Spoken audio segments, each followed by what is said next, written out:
Hey everybody, been getting a lot of questions about yoga and the modifications that I use for yoga and whether it's okay to substitute yoga. I did not substitute yoga. I was tempted to. I struggled with it, carrying around as much weight as I was. Yoga was brutal.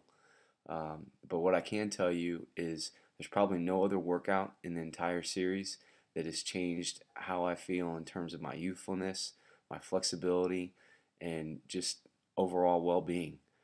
Uh, so I highly, highly recommend not to substitute yoga. You only get better at the things you do frequently. So if yoga is part of your weekly routine, you're going to get better at it. There's no other option. So to talk about some of the modifications I did, the first 45 minutes is probably the toughest with all the moving vinyasas, the warrior series, the half moon series. What I did, the downward dogs and the upward dogs just took so much energy for me carrying around as much weight as I was that I would substitute the downward dogs and upward dogs with just marching.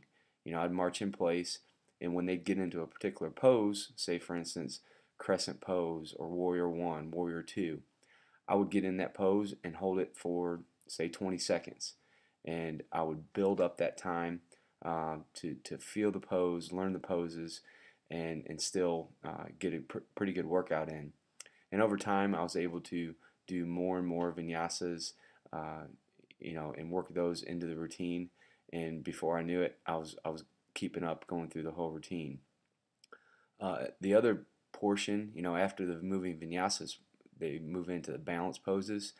I really struggled with the balance poses, not only because of my weight, but my arthritic ankle caused a lot of trouble. I don't have a lot of range of motion in my ankle. So what I did is kind of a crutch to help me with the balance poses, is I draped a resistance band over my pull-up bar, and I would just keep one hand on that resistance band, and it was enough support to help me with my balance, but just enough to help my balance improve. Obviously, the band's going to wiggle, and you're going to get a little support from it, but you're still going to develop all those muscles and tendons that you're working on with the balance poses. So, closing, don't substitute yoga, and just do your best, forget the rest, keep press and play.